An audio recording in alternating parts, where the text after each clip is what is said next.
qu'est-ce que tu enseignerais à la relève? C'est quoi que tu essaies de transmettre de ton parcours le plus? Ben, en fait, un des drôles de, pas conseils, mais constats que je m'étais fait donner, puis tu sais, Tom, il est en début dans son entreprise, tu sais, les premières années, tu fais pas d'argent, puis c'est difficile, tu sais, c'est beaucoup de travail pour peu de résultats, là. En fait, tu as des résultats, mais tu les vois pas, puis ils sont pas assez concrets pour toi. Tu sais, puis on juge toujours le succès en affaires par rapport à l'argent, la rentabilité, la profitabilité, puis tu sais, en dernier, oui, c'est vrai que le chiffre nominal en bas, il est important, tu sais, parce que c'est ce qui fait que tu vas survivre, mais c'est d'être patient puis d'être rigoureux. Si tu es patient puis tu es rigoureux puis tu mets l'effort, tôt ou tard, ça va payer.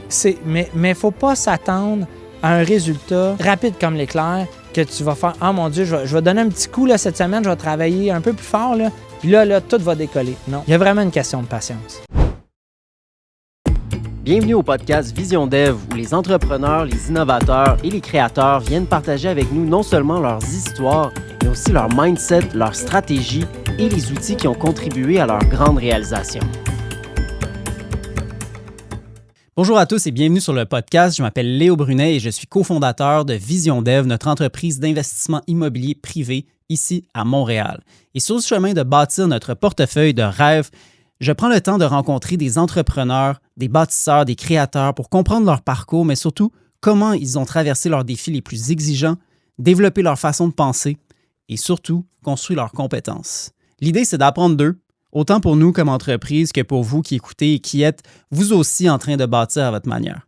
Aujourd'hui, je reçois quelqu'un que je considère comme un vrai bâtisseur au sens le plus concret du terme. Fred Ayotte, c'est le genre d'entrepreneur qui a commencé sur le terrain et qui, avec le temps, a bâti une organisation de près de 100 personnes capable de livrer des projets complexes comme des tours de condos, de l'institutionnel, des aéroports, des écoles et même des projets miniers dans le Grand Nord. Mais au-delà de la croissance, ce qui me marque chez lui, c'est sa manière de faire.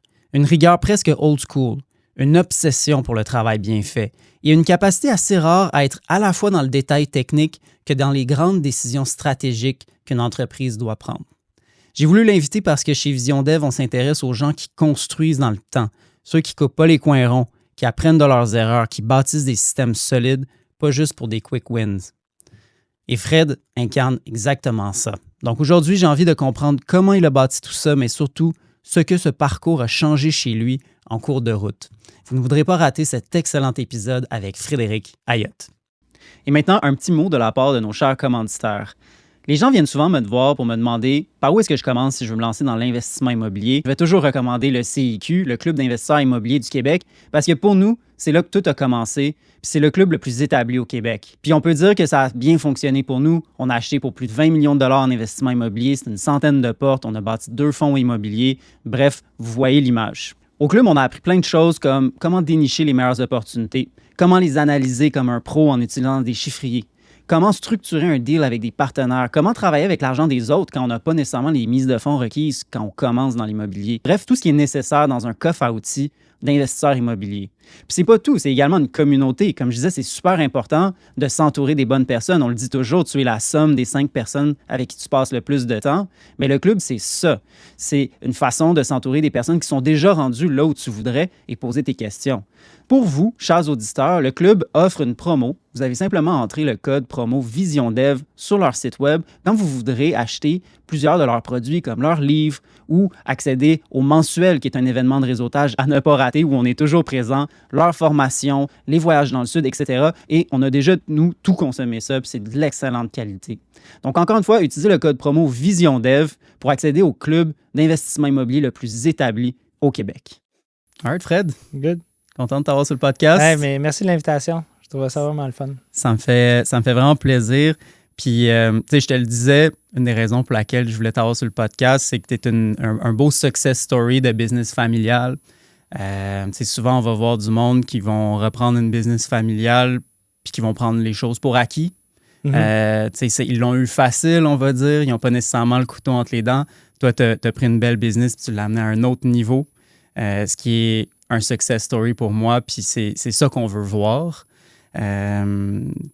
T'es parti d'un petit village, disons-le. Mon père vient de là, nos pères se connaissaient, c'est même qu'on s'est connus. C'était des amis d'enfance à faire de la plomberie résidentielle, surtout. Absolument, ouais. À faire la plomberie pour des aéroports, Anticosti, Ouais. Grand Nord, des tours de condo, de l'institutionnel. Ouais. Tu as amené ta business à un autre niveau complètement à l'intérieur d'une période quand même restreinte de temps. Oui, assez rapide. Ce qui est une autre chose qui m'impressionne beaucoup. Puis, tu sais, tu as une business de quasiment 100 employés, Ouais. top 20 au Québec. Je vais vouloir en savoir plus sur qu'est-ce que ça veut dire, tout ça.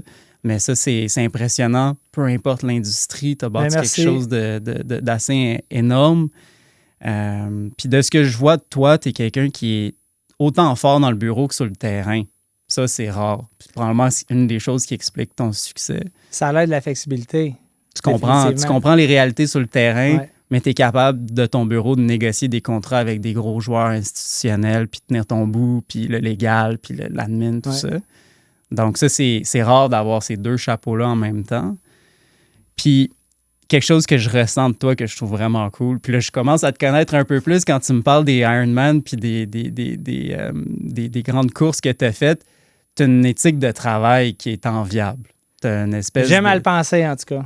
t'es de bonheur sur le terrain, puis j'imagine que ça influence tout le reste du monde dans ton équipe. Puis tu as fait ça pendant 2 décennies de suite. Donc, Ouais. ça explique aussi. Ça fait maintenant, écoute, c'est vrai, si tu tiens compte des premières années que j'ai commencé pour mon père, là, adolescent, là, maintenant, ça fait 33 ans. J'ai commencé à 13 ans à travailler pour mon père. Que tu lâches pas le morceau. Ouais, T'sais. ouais. Puis aujourd'hui, on dirait qu'on le voit un peu moins. On entend beaucoup parler là, de work smart plutôt que work Oui. hard, mais toi, tu fais les deux. Puis tu work smart aussi. Donc, je vais vouloir t'entendre parler sur tes systèmes, sur tes méthodes, puis sur tes principes qui te permettent de bâtir une business de cette taille-là tout en gardant la qualité de service que tu livres, tu sais. Mais tu m'impressionnes. Fait que je suis vraiment content merci, de t'avoir pour sur vrai, le t'es podcast. Puis je pense que ça va être super intéressant pour tout le monde qui écoute de voir comment tu as bâti ça. Je me disais que ça pourrait être cool de commencer par un projet dont tu es particulièrement fier, qui représenterait bien tout ce parcours-là, d'aventurier, mais d'excellent administrateur que tu es. Un projet dont tu es particulièrement fier dans ta business. Ben, je te dirais, on a fait la plomberie, mais aussi le design d'une usine qui est utilisée par Métro, les épiceries Métro. On n'a jamais fait les supermarchés. Nous autres, on faisait le volet industriel de Métro. OK. Et quand Métro a acheté Adonis, les épiceries Adonis, Ouais. tout le prêt à manger est fait dans une usine qu'on a fait à Laval qui s'appelle Cuisine Centrale. Et ce n'est pas la plus grosse au Canada, c'est la plus complexe. Parce que normalement, tu as une usine, si tu penses à, exemple, l'usine de crème glacée, ils vont faire différentes saveurs, mais ils vont n'avoir qu'un seul procédé. Fait qu'il y a un procédé industriel. Nous, à Cuisine Centrale, on fait de la pizza, on fait du hummus, on fait des desserts, on fait des salades. Et là, c'est de trouver la façon de faire que tous les procédés s'entrecroisent sans se nuire. Donc, c'est un laboratoire, en même temps, même pour l'Agence canadienne d'inspection des aliments, parce que d'avoir tous ces contaminants croisés potentiels dans la même bâtisse, c'est un enjeu. Donc, nous, au niveau procédé, c'est un enjeu. Et de construire tout ça avec en pleine COVID, parce qu'on l'a fait en plein quand la COVID est sortie en 2019. Fait que ça, c'était toute une aventure. Mais en même temps, j'ai des équipements américains, j'ai des équipements allemands, j'ai des équipements français, libanais. Donc, pense à une rôtisserie qui vient du Liban, pas certifiée, pas faite pour être ici, avec des normes locales qui ne s'appliquent pas au Canada. Mélanger ça avec des cuiseurs allemands, puis faire que tout devient cohérent et fonctionnel dans un temps qui faisait aucun sens, mais on a livré. Et ça a été un projet de fou. Une mission Cléopâtre. Ouais, exact. Mission Cléopâtre, ouais, vraiment. Mais ça, c'est pas de la plomberie. Là. Ben, c'est de la plomberie, mais là, on rentre dans l'industriel. Oui, on fait des tours à condo. Là, on fait peut-être 1000-1500 portes d'appartements locatifs par année. On fait des écoles. On fait, tu l'as dit tantôt, on a fait des traitements d'eau pour des villes. Tu sais, la ville de Prévost, exemple, Lac-Éco, c'est nous autres. La ville de Pointe-Claire, les dernières mises aux normes des bassins, c'est nous autres. Les quais de l'horloge au port de Montréal, c'est nous autres. Fait que, on fait plein de petits projets comme ça aussi. Mais dans le procédé. Oui, ben, c'est juste les pompes. J'ai pas fait l'horloge. Mais c'est ça. Fait que de faire ce processus-là, puis on en reparlait une fois de temps en temps au bureau à quel point un fabricant qui est désordonné a un impact jusqu'au livrable à la fin. Je me rappelle la machine qui fait l'humus, tu sais, que Fontaine Santé ou peu importe, mais celle à donner, ça, qui est dans votre beau petit pot à l'épicerie. Mhm. Le fabricant allemand a un vendeur au Canada qui ne connaît pas son équipement, qui nous disait qu'il y avait 2-3 petites choses à raccorder là-dessus. Il y en avait 14, et ce sont tous des procédés qui s'entrecroisent, qui ne sont pas faits pour aller ensemble nécessairement, pas conformes à son équipement. Fait qu'on a tout remodelé ça à l'intérieur de peut-être une fin de semaine entière avec des équipes qui travaillaient jour et nuit. Et moi qui dessine en temps réel. OK, on va dessiner ça comme ça, on va le mettre comme ça, on va changer telle composante, on va la changer de direction, on va l'installer de cette façon-là pour que ça fonctionne puis qu'on livre. C'était l'enfer sur Terre. Mais on a vraiment bien livré avec une belle marge de profit. Et pour Métro, de livrer dans les temps et ouvrir l'usine à temps. Dans un budget qui était raisonnable. On a eu beaucoup de surprises. Mais pour eux, ça restait dans une enveloppe budgétaire qui était raisonnable compte tenu des circonstances. Impressionnant. Ouais. Donc, comment est-ce que tu t'es rendu jusqu'à être capable de faire ça en partant d'installer des sump pumps? Puis... Exact. Parce que, dans le fond, tu sais, quand tu prends justement l'équipement complet, mon père était sans être, il est toujours en vie, mais sans être le gars le plus scientifique et le plus pointu, touche à tout.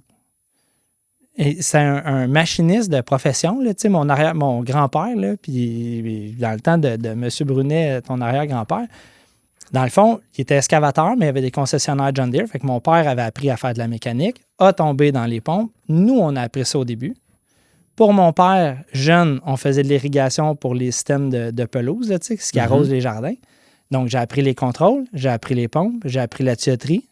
Après ça, dans le résidentiel, c'est drôle, mais quand tu fais la maison, justement, de quelqu'un qui est un peu plus fortuné, tu apprends à lire les dessins d'atelier. Parce que là, il va faire venir un bain d'Italie, il va faire venir un robinet d'un autre pays. Là, il faut que tu essaies de tout faire que ça fonctionne. Donc là, tu apprends à lire les dessins, tu apprends à lire un document technique, tout en étant à Saint-Donat. Donc, il n'y a pas un enjeu de livrable puis d'une production industrielle. Mais tout ça amène vers ça.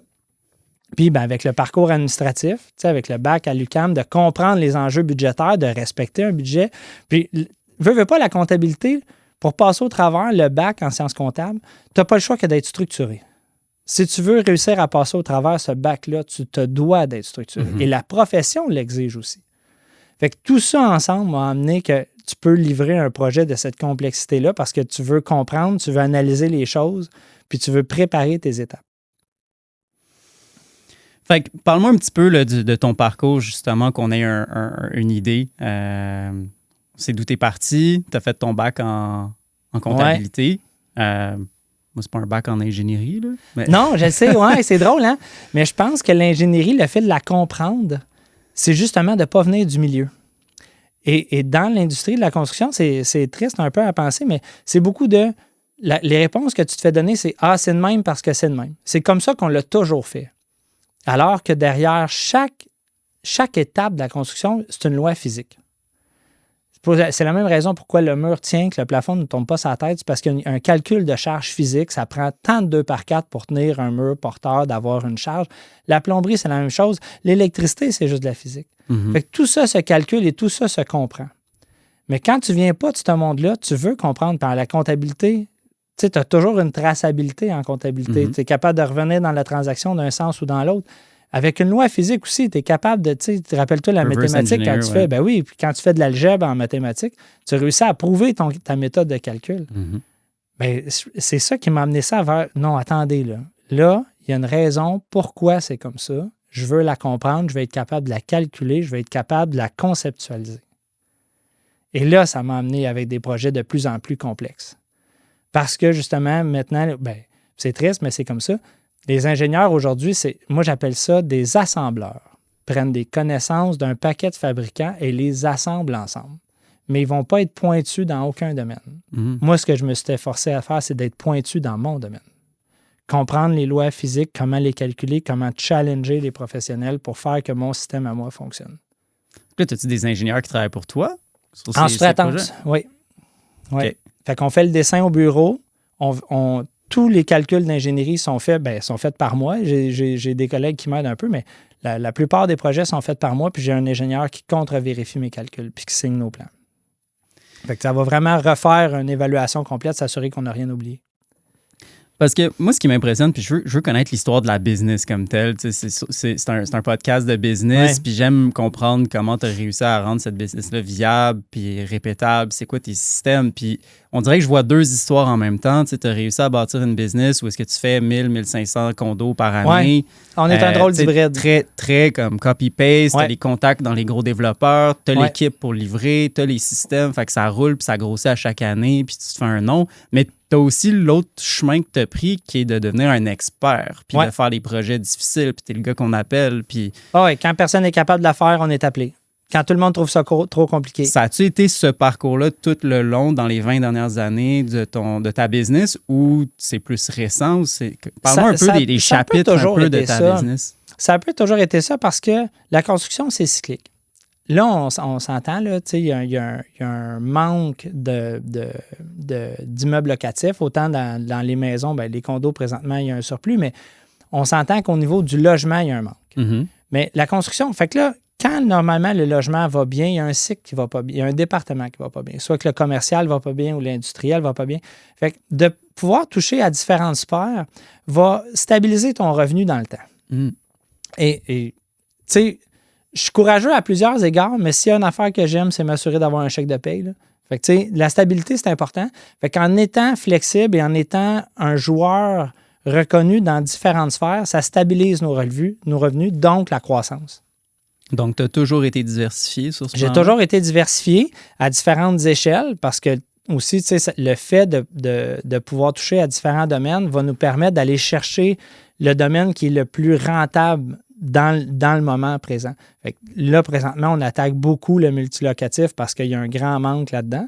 Mais quand on le sait, et quand les volumes vont être atteints, c'est probablement l'industriel ou le commercial qui va commencer à remonter. Mm-hmm. Tu le sais, il y a des quartiers qui manquent des écoles. Il va y avoir d'autres écoles à faire.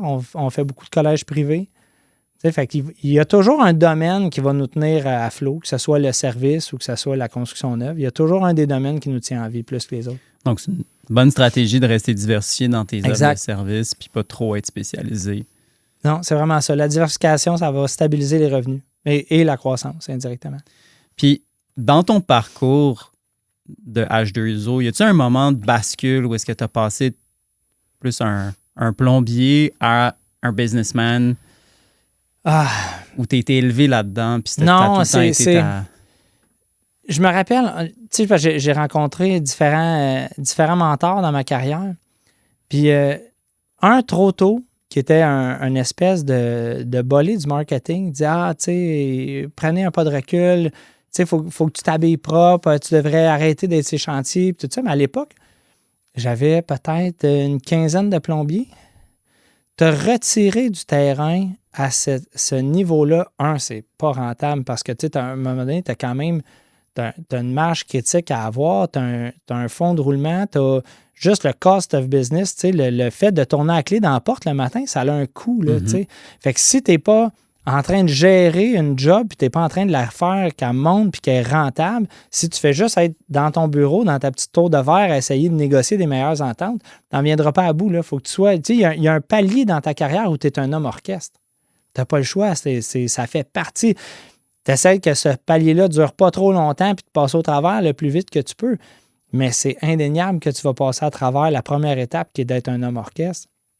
Fait qu'après de dépasser l'étape où ta business a encore besoin de toi dans les opérations. Exact. Là, parce que le moment où ce plafond-là est dur. Parce que pour vraiment quitter les opérations, il faudrait qu'il y ait quelqu'un qui s'occupe de toutes les opérations, qui chapeaute les opérations. Puis cette personne-là. Puis qui a une maturité. Ouais. Parce que tu peux trouver quelqu'un qui est très, très fort techniquement ou quelqu'un qui est très, très fort en affaires ou en gestion, peu importe. Mais s'il n'y a pas la maturité émotionnelle de gérer tes gens sur le terrain, tu vas frapper un mur quand même. Tu vas avoir des estimateurs, là, ils ne se tromperont pas là, sur le pile linéaire de tuyaux, le nombre de raccords, le nombre de bains, de toilettes, d'appartements, ça coche. Pas capable de communiquer. Fait que le message ne se rend pas, il est mal traduit par les équipes terrain ou il est mal géré dans le bureau, il n'est pas capable de communiquer avec ses gens à l'interne. Tu vas perdre l'esprit d'équipe quand même, tu sais. Fait que là, aujourd'hui, tu es à 80, tu me disais tantôt? Oui, 80. Si tu prends toutes les compagnies en périphérie, là, on dépasse à 90, je pense, en ce moment. Mais au sein d'H2O, on est 80. OK. Est-ce qu'il y a cette personne-là maintenant qui gère les opérations ou c'est encore toi? J'ai un VP construction. J'ai une contrôleur financière qui gère l'équipe administrative. OK. J'ai un VP à l'estimation.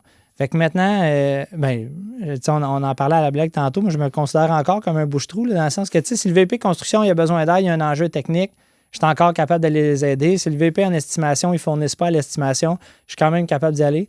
Puis, je suis rouillé là, en comptabilité, mais ma contrôleur financière, une fois de temps en temps, elle fait comme, tu te rappelles-tu comment faire dans Kumba, telle chose, ou tu peux-tu aller voir les filles en bas, comme un enjeu dans le logiciel comptable. Je suis rouillé, mais je vais me remettre dedans. Là, je suis capable, en 4-5 minutes, normalement, je retrouve la façon de faire l'écriture. Là, mais... Fait que je suis comme un peu en train de boucher toutes les trous. Tous les rôles ont été remplis par quelqu'un. Oui, tous les rôles ont été remplis. En renfort, mais techniquement, une bonne journée, tu n'as pas besoin d'être là. Non. Parce que tout roule. J'ai une cabane à sucre. C'est ça. J'adore ça. Je chauffe mon tracteur. Ça, tu dois commencer à te préparer, là. Ouais, je te dirais que ma blonde, elle trouve que j'ai eu les yeux un peu trop grands. Là. On est en train de changer de la tubular dans la montagne, là, puis on s'est embarqué dans quelque chose. Ça va être des grosses semaines à venir, ça. Oui, puis tu sais, c'est haut, là. On a à peu près la même hauteur que le Mont Garceau. OK. Fait que c'est 2,5 km se rendre en haut, là. Fait que là, je me suis embarqué dans quelque chose. Mais j'aime ça. Fait que pour ceux qui ne savent pas, t'as une montagne avec une érablière dans les cantons de l'Est, puis tu fais ton sirop d'érable. Oui, exact. Oui, on est très fiers. Ouais. En fait... C'est pas commercial, là, c'est vraiment... Non, on en vend à des amis, mais on n'a pas pris le numéro du MAPAC. La plupart, on en donne beaucoup à des clients, des employés, puis on a beaucoup de fournisseurs. Non, ça ne me tentait pas de m'embarquer là-dedans. Fait que l'année passée, on a 2000 en taille. L'année passée, on a choisi la qualité versus la quantité. Fait qu'on a fait comme 600 entailles, puis on a refait des petites rénovations. J'ai changé des systèmes. J'ai automatisé. Je trouvais ça cool d'automatiser les systèmes. Pas trop de misère avec ça. Non, c'est ça, exact. Fait que c'est quand même le fun, là, je te dirais. Là. Fait que c'est pas une balade dans le parc, ça demande de la gestion. Si tu mets pas de bois dans l'évaporateur, il sort rien. Mais t'es au bois? Oui, encore. Ouais, c'est vraiment cool. Ouais, mais là, tu sais... Tout est automatisé, la combustion, l'ajustement, on est vraiment à sa coche. Fait que ça, c'est ton hobby. Son projet. Oui. Ça sera jamais rentable, Léo. Ça sera jamais rentable. Non, mais c'est pas le but non plus, mais c'est que ça prend du temps. Un bon tiers de l'année que tu mets là-dessus. Oui, vraiment. Mais moi, j'adore ça. Ça garde la forme aussi. Là, je pense qu'on fait 16 cordes de bûche à la main, là, ma blonde puis moi. Là. 16 cordes. Oui. Les enfants aident un peu. À la main? Ouais. Avec une fendeuse ou... Non. Tout à hache. À hache à fendre. Yes. Oui, puis prends pas hache à ma blonde, elle va te le dire. Cool. Ouais. C'est le fun, rien. J'adore fendre du bois. C'est tellement relaxant. Puis on a un moulin assis. Là, mon fils, tu pourras le suivre là, sur les plancheux. Là, il est en train de faire une rampe de skate avec le bois de la terre. Là. On va chercher les arbres avec le tracteur. Bois mou? On a de la pruche. Fait que c'est quand même très, très dur. Très dur c'est là. un super bois, la pruche. Oui. Puis c'est comme un putricible. Là. Fait que ça pourrit pas. Là. C'est comme un bois traité naturel. Oui. Fait que là, tout le bois qui prend pas, on le passe dans l'évaporateur. Là. Fait que si je comprends bien, ta business est un peu plus automatisée qu'elle l'était, puis là, ça te permet d'avoir d'autres trips. Je suis vraiment bien entouré. J'ai vraiment des gens de qualité. Je suis très chanceux. Puis, y a-tu un moment dans les 20 dernières années du groupe ou de H2O où est-ce qu'il y a eu un point d'inflexion, un moment où ça a vraiment accéléré, ou c'était assez graduel, c'était une ligne droite? Je te dirais pas que... Accélérer, non. Ralenti, des embûches majeures, oui. OK. Tu sais, je me rappelle, la mère à mon fils est enceinte de Tom. On est à la récession 2008-2009, puis on a vraiment failli tout perdre. Le crash immobilier, puis tu sais, justement, on parlait tantôt de le fameux work hard, play hard, ou tu sais, ceux qui vont passer leur vie à travailler, les workaholics. Puis j'expliquais à une génération, nous, à cette époque-là, je me rappelle, je faisais 75 heures par semaine, à 80 heures. Puis, pour vrai, c'est énorme. Tu sais, quand tu entends quelqu'un dire « Ah, je fais 100 heures par semaine », pour vrai, pour l'avoir vécu, là, 100 heures, je ne sais pas comment ils font pour se rendre là, c'est pratiquement impossible. Parce qu'à un moment donné, il faut que tu dormes, il faut que tu manges, il faut que tu te laves. T'avais-tu un enfant à ce moment-là? Emmanuel était enceinte de Tom. Et on avait, je me rappelle, à peu près 750 000 de comptes recevables. Un des Puis à l'époque, on fait peut-être 1,5 million, même pas 2 millions de chiffre d'affaires. Ouf. Oui, C'est la moitié. toutes nos billes sont là-dedans. Et c'est un projet à Tremblant. On fait l'usine de traitement d'eau usée de tout un projet immobilier. Donc, moi, j'ai des caissons en béton fabriqués spécifiquement pour ce projet-là. Ça vaut 150 200 000, mais ça vaut rien sur le marché. C'est fait pour là. C'est comme si tu faisais faire une voiture custom Léo Brunet. Pour toi, elle vaut quelque chose. Pour moi, peut-être qu'elle vaut rien. Peut-être que la grandeur du banc ne me convient pas. Peut-être que l'habitacle ne me va pas. Peut-être que toi, tu voulais un rack à surf sur le toit. J'en ai pas de besoin. Fait que le système est extrêmement cher, mais je ne peux pas le revendre. Premièrement, parce qu'il a été conçu spécifiquement pour ce projet-là. Et l'écuyer l'a livré. Il est dans le cours du projet hôtelier. Et là, le promoteur vient en me disant « Fred, les banques se sont retirées hier. Il n'y a plus d'argent. » Projet 1. Même semaine. Projet 2.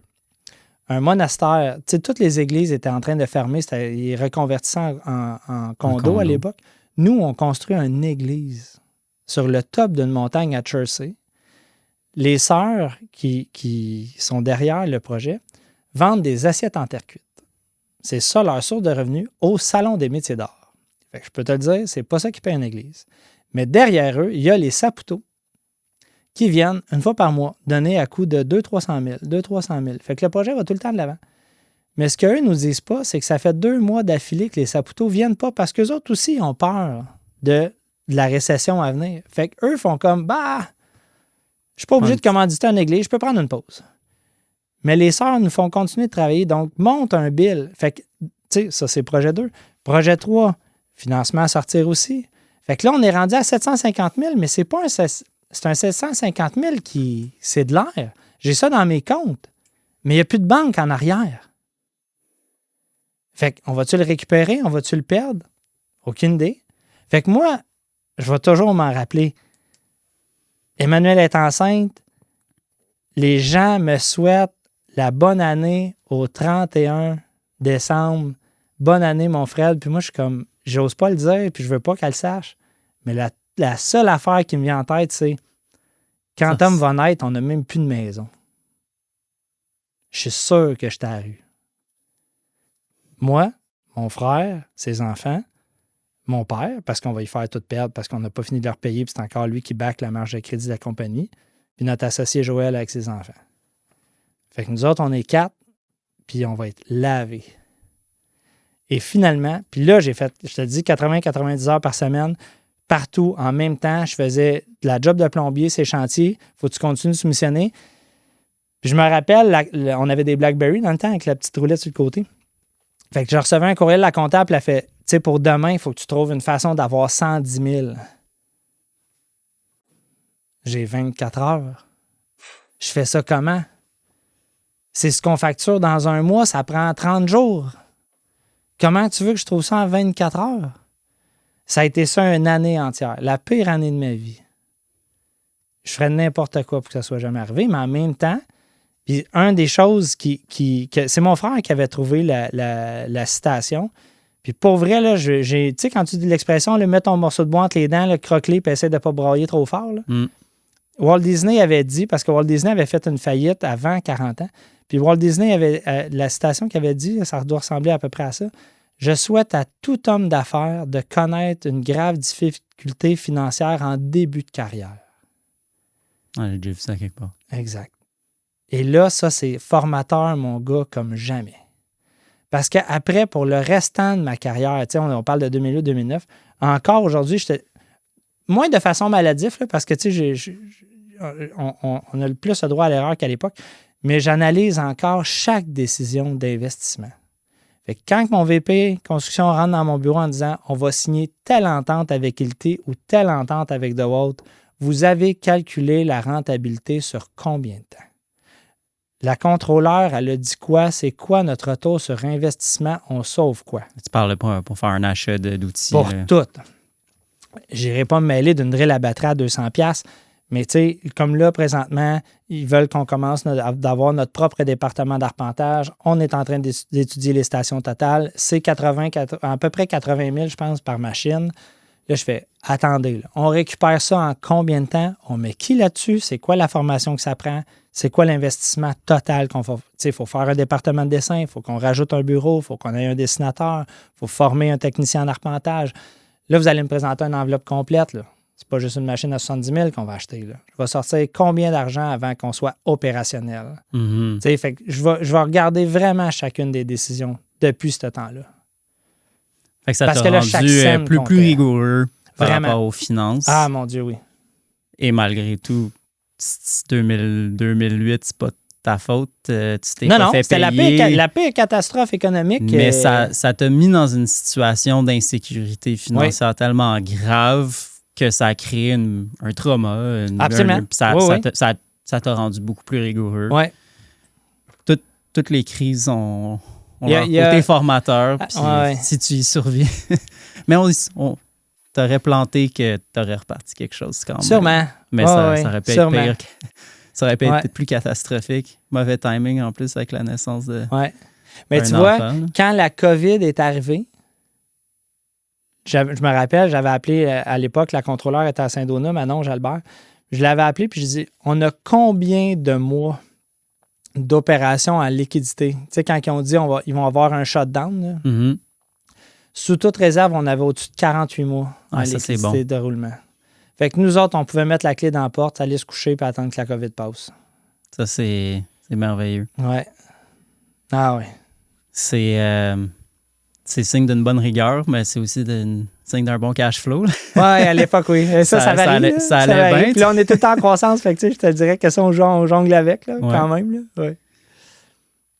Ouais. Fait que, parlons leadership, structure. Moi, je suis curieux de savoir comment tu opères une business de cette taille-là. Je te le dis au début, tout en maintenant un standard de qualité. Tu es encore en croissance en plus. Ouais. Mettons, les 5 dernières années, ça ressemble à quoi la croissance d'année en année? Sur le chiffre d'affaires? Oui. Ben, tu vois, on a fini cette année avec 15 millions. Là, on a à peu près pour 20 millions de prévus l'année prochaine. Fait que ça va être une croissance quand même relativement agressive. 15 millions de chiffre d'affaires, 20 millions Oui. en un an? Oui. Oui. Oui, fait que, tu sais, ça fait déjà plusieurs mois qu'on le planifie au niveau des liquidités. Tu sais, l'entente avec le centre financier, on est avec Desjardins. On a un super bel appui de Desjardins. Fait que, tu sais, ça fait déjà 2 ans qu'on travaille sur, pas 2 ans, mais presque un an sur les états financiers prévisionnels par rapport à ça. Mon père, j'ai toujours dit, mon père subissait sa croissance, moi, je la planifie. Mm-hmm. Oui, définitivement. Fait que, tu sais, ça fait déjà un bout qu'on travaille sur une période, une espèce de recrutement. En fait, on a restructuré aussi au niveau de l'organigramme pour voir qui gère qui. Ça fait un peu plus que 2 ans qu'on a entamé un programme de formation. Nous, on a 2 niveaux hiérarchiques chantier, là, j'entends. OK. T'as contremaître et chef d'équipe. Chef d'équipe, c'est un peu comme un adjoint. Le contremaître, c'est celui vraiment qui va nous représenter au chantier. Mais ça fait déjà même presque 3 ans qu'on a parti le programme de formation pour les 2 paliers. Il faut qu'ils viennent au bureau. C'est quoi le programme?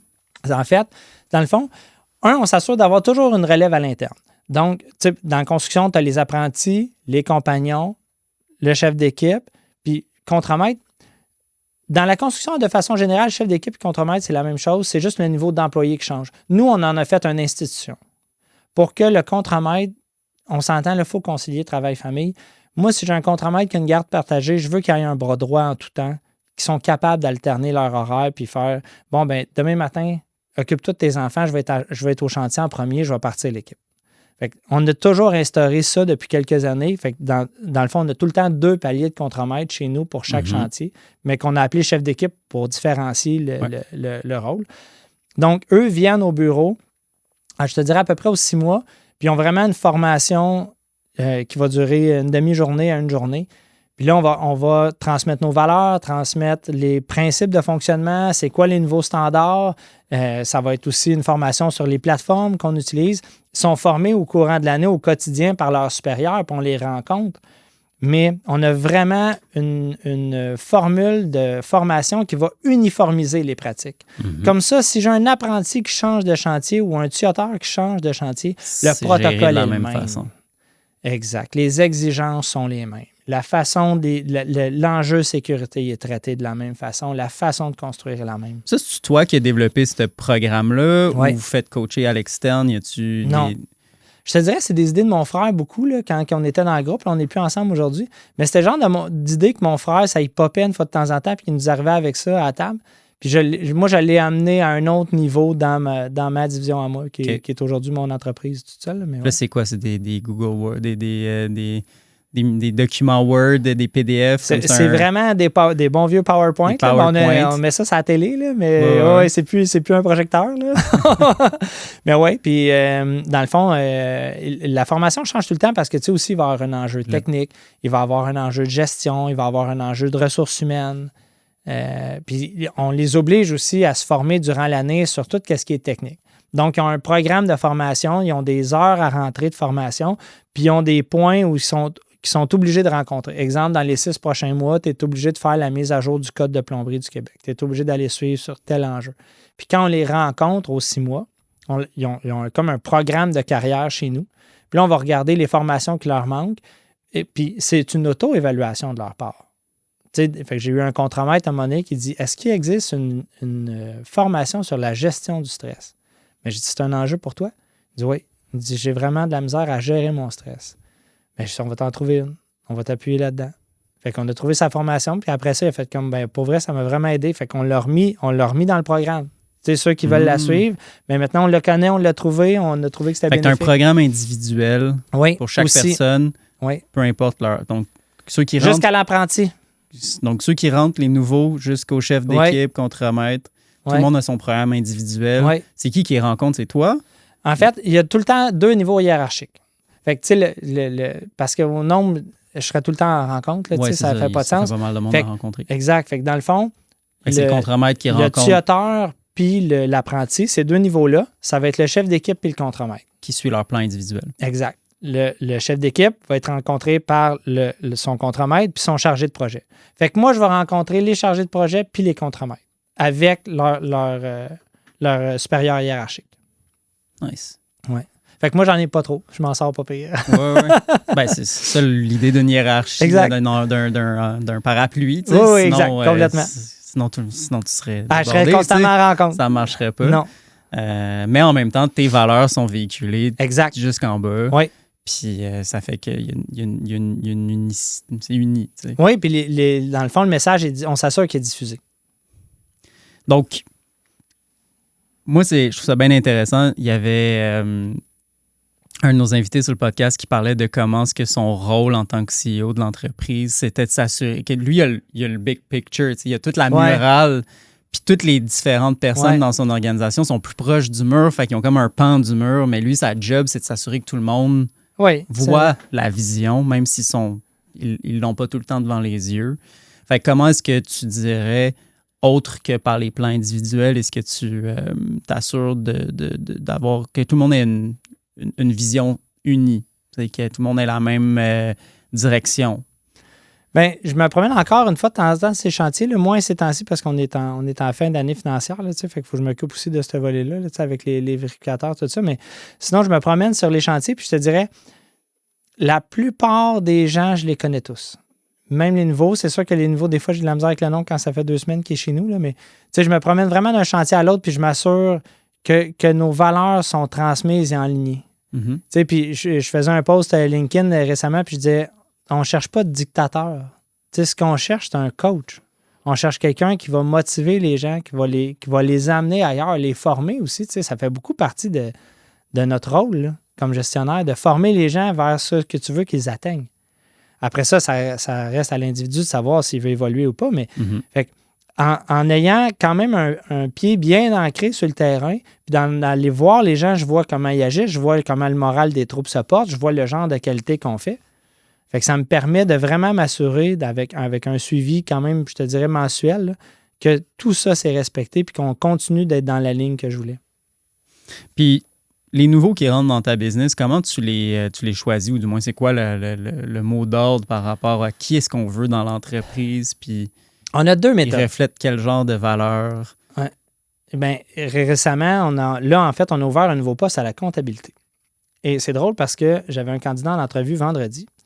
Et il n'y a aucune question sur la comptabilité. Il n'y a aucune question sur la performance.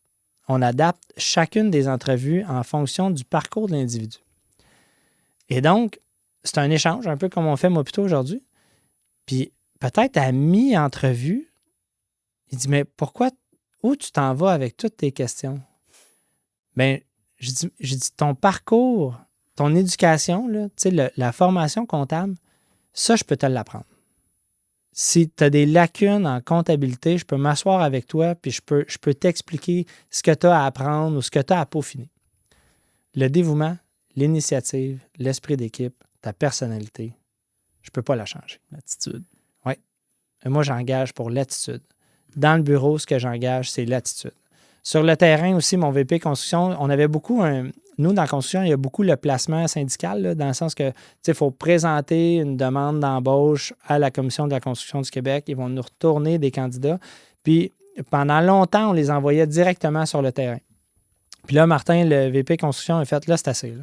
Là, on les rencontre. Puis nous autres aussi, on engage pour l'attitude au bureau. Sur le terrain, on va engager pour l'attitude aussi.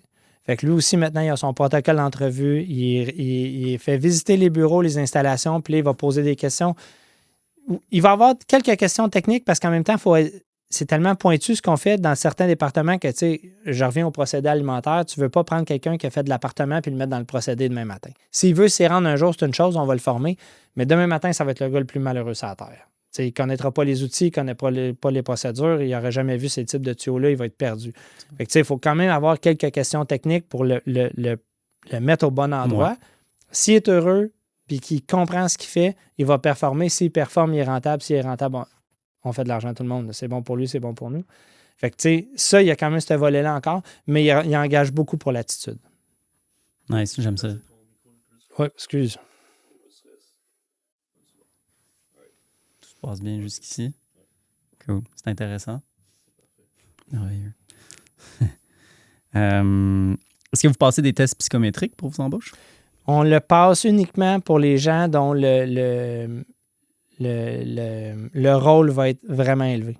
Fait que, certains contremaîtres ont passé des tests psychométriques parce qu'ils vont être appelés à gérer des groupes de 15 à 20 personnes. Fait que là, on le fait passer. Après ça, les gens dans le bureau le passent, les gestionnaires le passent. Ouais. Le disque, le fameux disque avec les couleurs. Là. Il y en a plusieurs. Là, non, mais celui que nous, on prend, c'est celui-là. OK. Nice. Ouais, c'est tellement impressionnant, les tests. Mais j'ai appris à le comprendre. Fait que pour moi aussi, sans vouloir être plate, j'ai pas le goût de réinventer la roue. Je le comprends bien, je le maîtrise. Fait que j'aime mieux que ça soit lui. Je suis capable de comprendre l'évaluation, de comprendre le résultat. Oui, puis quand ça fait... je sais pas combien, 20, 30, 50 embauches que tu fais, puis qui passent toutes par là, je sais pas combien. Exact. Ben, tu finis par voir les liens, là, puis oui, tu réussis à le déchiffrer. Fait que tu veux stick au test que tu connais, oui. Mais c'est tellement intéressant de mesurer les personnalités. Ben, puis pour moi, ça a été bon, ça a été un test qui s'est avoué profitable à tous les points de vue, là. Nice. Ouais. On veut commencer à implanter ça dans notre équipe, là. Ouais, c'est cool.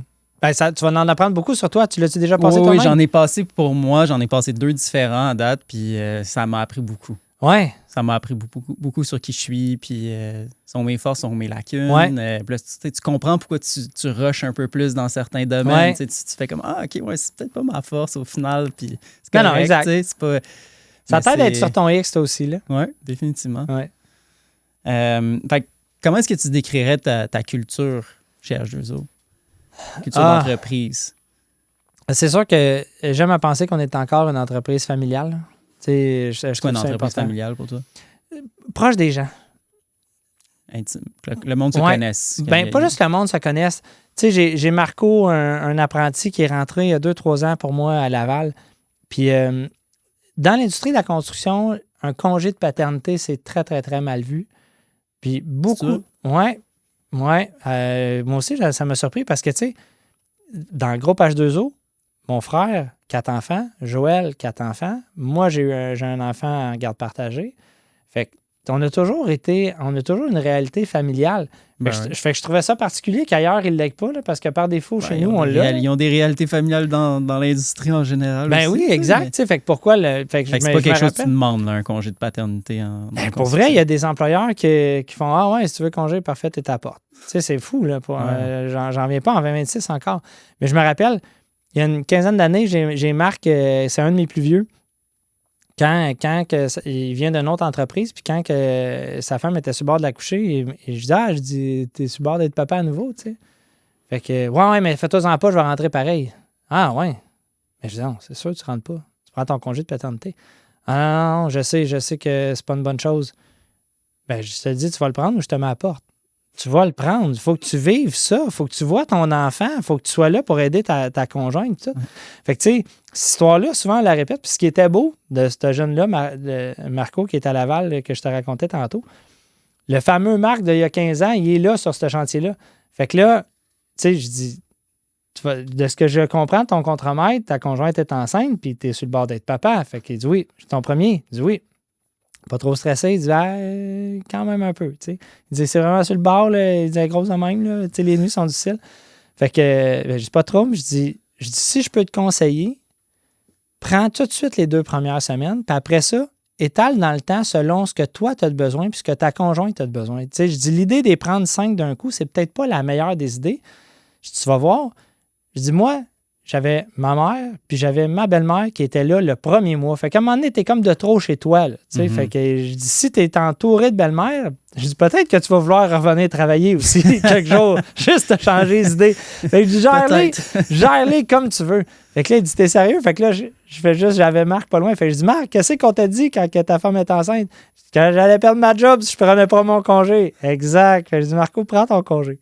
Fait que, tu sais, on s'assure vraiment que les gens ont vraiment une implication familiale. Puis, à tous les niveaux, là, tu sais, c'est pas rare, moi, que j'ai un contremaître qui me texte, tu sais, ma petite est malade, je vais être obligé de m'en occuper. Je dis, pas de problème. Ou, tu sais, demain, il faut que je l'amène chez le dentiste. Ah, je dis, à quel âge? J'ai dit 5 ans. Ça, c'est dole, le dentiste. Je dis, amène-la à prendre un cornet après. Je dis, je veux juste, amène la facture au bureau, là, on vous paye la crème glacée, mais je dis, prends-moi une photo avec la dent qui mange. Je trouve ça toujours drôle. J'ai une petite collection de photos d'enfants qui sont allés. Nice. Oui, c'est vraiment l'implication. On essaie de leur rendre leur vie facile. Fait qu'une entreprise familiale avec des valeurs familiales, qui mettent la famille. Exact, c'est plus ça. Ouais. Oui. Plus une entreprise avec des valeurs familiales. J'aime ça. Puis c'est tellement cool de voir des entreprises qui sont en croissance, qui sont profitables, qui ont du succès, puis qui mettent ça de l'avant, puis qui trouvent ça important. On parlait de la cabane à sucre tantôt. Là, nous autres, je reçois tout le monde à la cabane à sucre. Bien, contremaître, chef d'équipe. Parce que sinon, on est rendu trop là, pour vrai, parce qu'on reçoit les conjointes puis les enfants.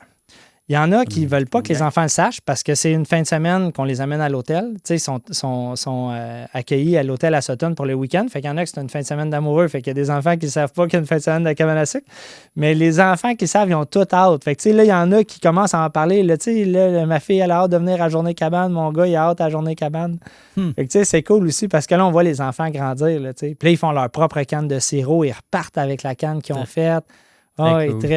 En même temps, c'est comme une espèce de journée d'Olympiade du bûcheron. Là, il y a le lancer de la hache, le lancer de la bûche, les petits, il y a le trophée bûcheron enfant, bûcheron femme, bûcheron homme.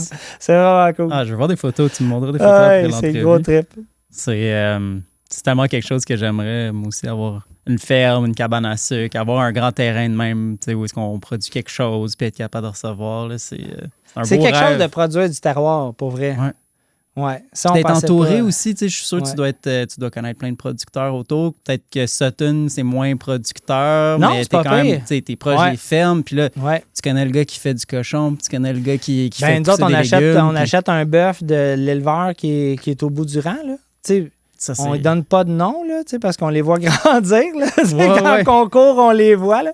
En fait, moi, j'essaie de les flatter, puis quand ils ne veulent pas se faire approcher, je fais c'est toi que je vais demander à Chris. C'est toi que je vais manger. C'est ça, exact. C'est toi que je vais demander à Chris l'année prochaine. Nice. Mais oui, ça fait que tu vois aussi le travail du producteur local.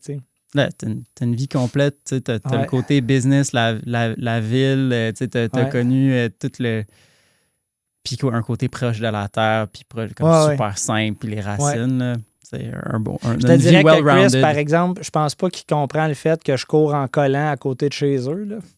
Je suis sûr qu'il me juge. Tant que tu achètes son bœuf, il doit juste te dire, regarde le Montréaleux qui court en collant. Pourquoi il fait ça? Mais tu produis du sirop. Oui, on s'échange des trucs, on se parle beaucoup, ses couleurs. T'as quand même les mains sales, puis de compter des oui. Oui, puis tu nous as vu construire la maison tout en famille, là aussi. Là. C'est vrai, tu as construit la maison, tu sais-tu, comme à partir de ton moulin?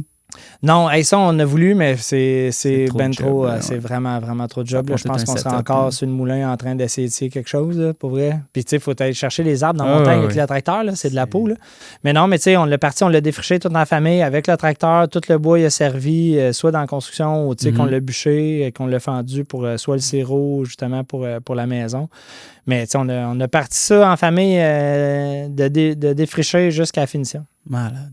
Ouais. Quel beau projet. Ouais, fait que tu sais, tous les garçons, parce que ma conjointe, elle a 3 garçons, fait que tout le monde a appris quelque chose aussi, tu sais.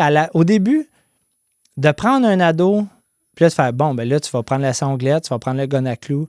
Ouais, mais là, mes amis, ils jouent, ta. Ouais, je comprends, mais c'est ta chambre que tu fais. Fait que là, prends le gun à clous, puis on fait ta chambre un matin. C'est ça le but, là, tu sais. Faire le chauffage, faire la plomberie, les changeurs d'air, les contrôles. Le gyps, on l'a pas fait, là, le gyps sur plate, mais... Puis à la fin, à Noël, je leur ai acheté, je les ai payés, là, ça n'a pas été des esclaves.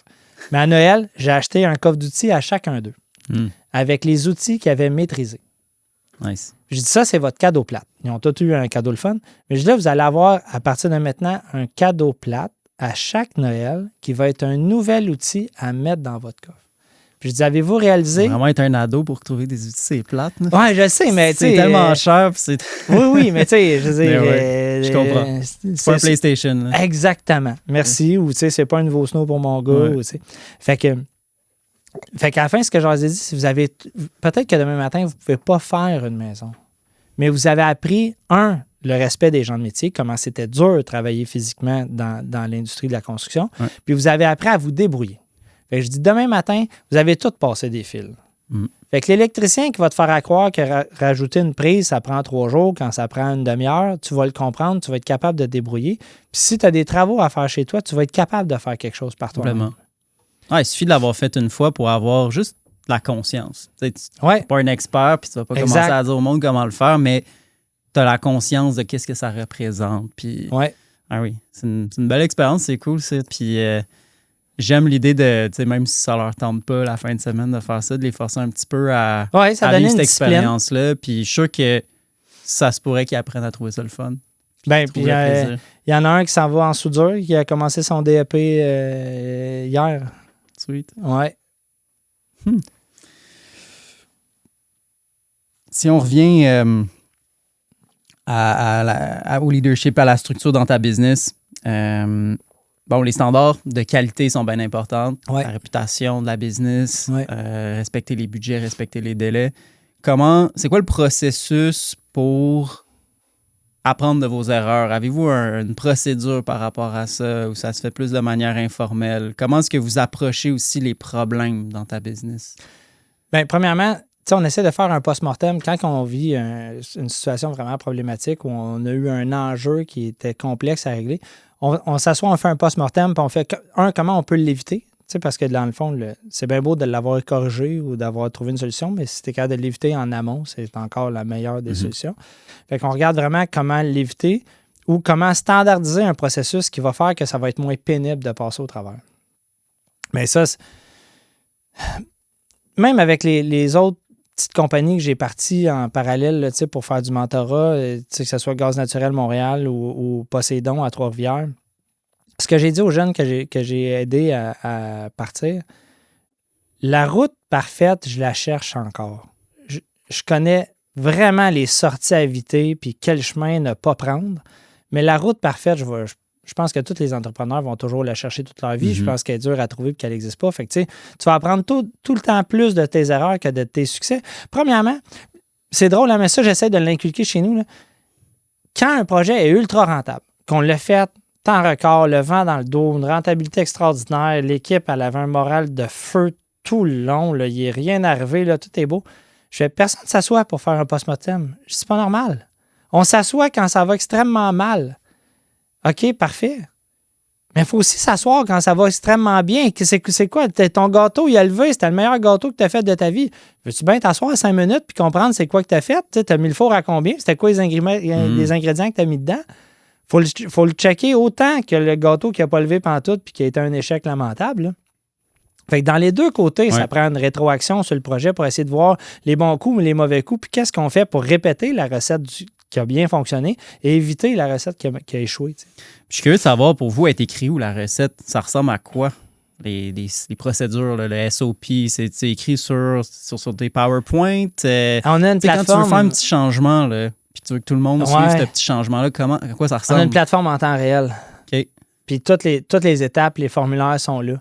Fait que, tu sais, nous autres, beaucoup sur la rigueur des tests de qualité, là, ce qui va nous éviter des enjeux puis des problématiques, c'est les tests de qualité ou les étapes, là, les processus importants. Puis chaque contremaître ou chef d'équipe, sur son projet, va valider ces enjeux-là en temps réel. Donc, le chargé de projet, lui, va recevoir un avis, va s'assurer que les étapes sont faites, puis va pouvoir le vérifier à la semaine aussi. Puis, tu sais, veux pas, on a des caméras 360, on a, la photographie standard, mais chaque projet est mappé 360 degrés. Là, toutes les pièces, toutes les tâches qu'on fait, tous les travaux sont monitorés. Là. Puis là, s'il y a une update aux procédures, il va recevoir un avis. Ils reçoivent un avis. Fait que vous avez travaillé avec une application? Oui, c'est une start-up qui venait de San Francisco qui s'appelle Fieldwire, qui a été achetée par Hilti. Hilti, c'est comme une espèce de monstre. C'est comme un gros DeWalt ou Milwaukee. Oui, ça, Hilti, c'est des outils. Hilti, c'est des ils ont outils. d'autres choses. Mais ils ont acheté la plateforme.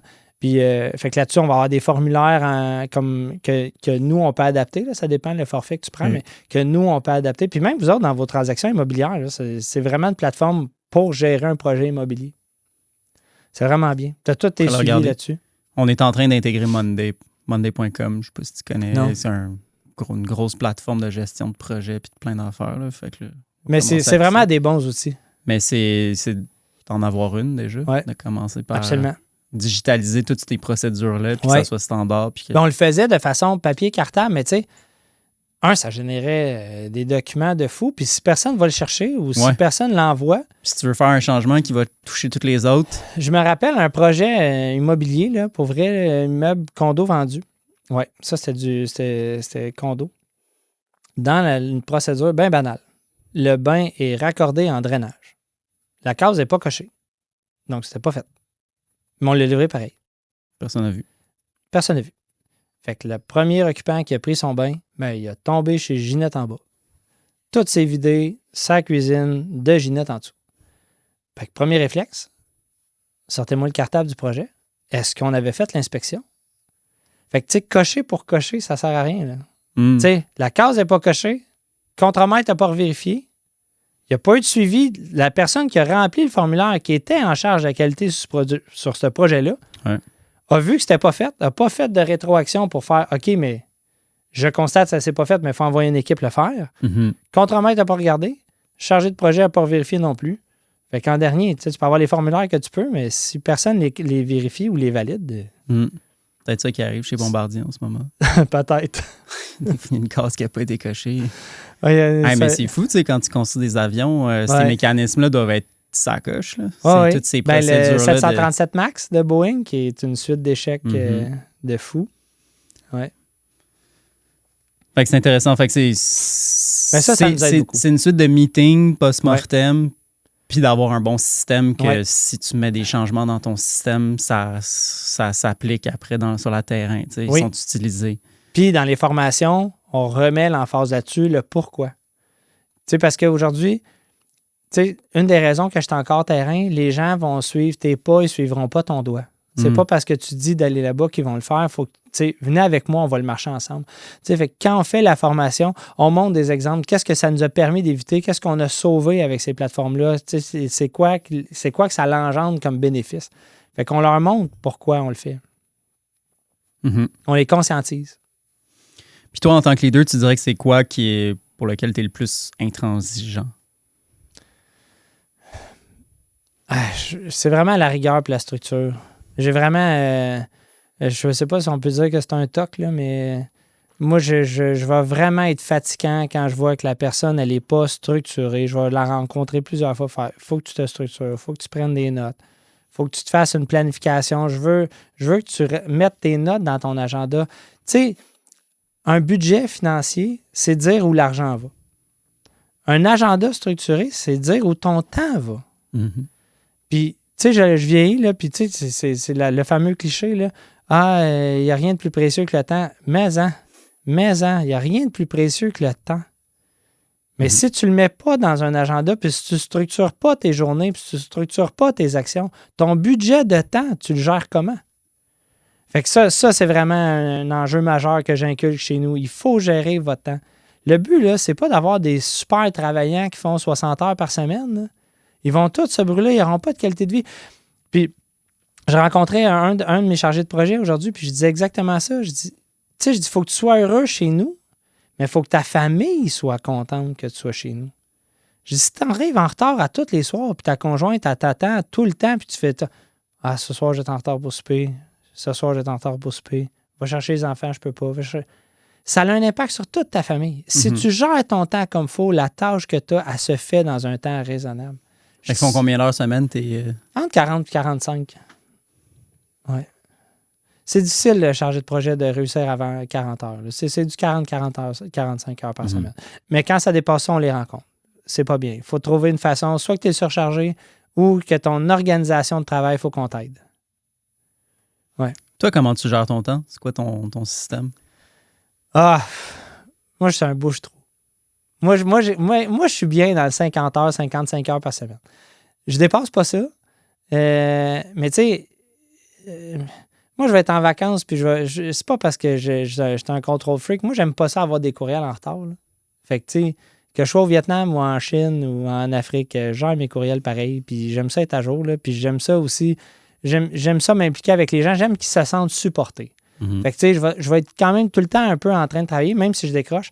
Je t'avouerais qu'à la cabane, mes courriels, je ne check pas tant. Là. Ça, c'est ça, dans le tracteur, je ne le check pas. Là. Ça, je te le souhaite. Ouais, ça, je te dirais que quand je suis à la cabane, j'avoue que les courriels, je les gère mal. Mais sinon, je ne suis pas super. Mais c'est ça, je vais faire du 50 heures par semaine parce que j'aime ça. J'aime ça développer. J'aime ça. C'est un méchant moteur de développer. C'est le fun de voir l'impact, de voir la croissance, de créer des liens, de renforcer des partenariats. Ça, j'adore ça. C'est difficile d'arrêter. Ça, c'est un peu une drogue. Là. Mais quand je te pose la question, comment est-ce que tu gères ton temps, tu te fais-tu un planning pour la semaine? Oui, tu temps. dis ton temps il est super précieux, tu veux pas le gaspiller, tu veux pas te rendre compte au bout de la semaine que tu as mis bien trop d'heures là-dessus pour rien. Exact. Tu veux le gérer. Fait que je fais encore mes feuilles de temps au bureau. Je les remplis tout le temps. Parce que je vais l'analyser puis là, je vais faire « Oh mon Dieu, j'ai perdu trop de temps en déplacement. Je n'étais pas efficace. J'ai mal géré mes rendez-vous. J'ai mal géré les itinéraires que j'aurais pu faire. J'ai pas rendu ça le plus efficace possible. » Ouais. Puis là, tu fais une analyse de ma propre feuille. Je veux dire, elle ne sert à rien. Il n'y a personne qui regarde. C'est pour moi uniquement là. Mais je veux dire, je l'envoie pareil à la comptabilité parce que j'aime ça voir le cumul à la fin parce qu'ils vont me ressortir des statistiques s'il y a quelque chose. Mais ouais, j'aime ça analyser ma propre feuille pour voir où j'ai perdu du temps. Pour vraiment essayer d'être le plus efficace possible.